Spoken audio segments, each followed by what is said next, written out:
గిరిజన ప్రాంతాల పర్యటన సందర్భంలో కూడా ఈ పోలవరం చుట్టుపక్కల ఇక్కడ చింతూరు కావచ్చు, రంపచోడవరం కావచ్చు, వీటన్నిటి పరిసర ప్రాంతాల్లో పర్యటించినప్పుడు కూడా గిరిజన జిల్లా అనేటువంటి చర్చ నడిచింది. ఇప్పుడు దాన్ని పోలవరం జిల్లాగా ప్రకటించేటువంటి అవకాశం ఉంది.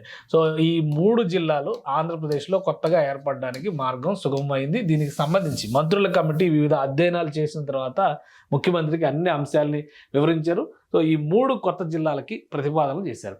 కొత్త జిల్లాల్లో Markapuram, Madanapalle long pending demands. ఇవి ఎప్పుడో ఉమ్మడి ఆంధ్రప్రదేశ్లో కూడా మంచిర్యాల జిల్లా, వికారాబాద్ జిల్లా, అలానే మదనపల్లి జిల్లా, మార్కాపురం జిల్లా, ఈ 4 జిల్లాల గురించి చర్చ జరుగుతూనే ఉండేది. కోనసీమ జిల్లా గురించి కూడా చర్చ జరుగుతుంది. కోనసీమ జిల్లా మొన్న పార్లమెంట్ నియోజకవర్గాల ఆధారంగా చేసినటువంటి విభజనలో కోనసీమ జిల్లా ఆవిర్భవించినట్టే.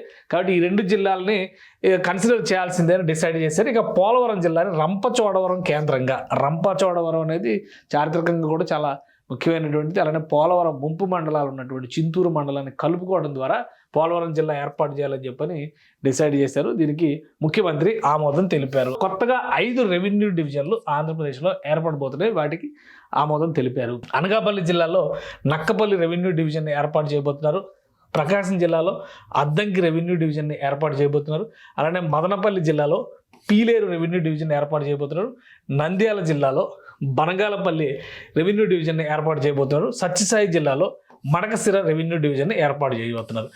ఇవి మొత్తం 5 రెవెన్యూ డివిజన్లు కొత్తగా ఏర్పడుతున్నాయి. వీటితో పాటు మరొక కీలకమైన నిర్ణయం కూడా ఈ కమిటీ ఆధ్వర్యంలో తీసుకున్నారు.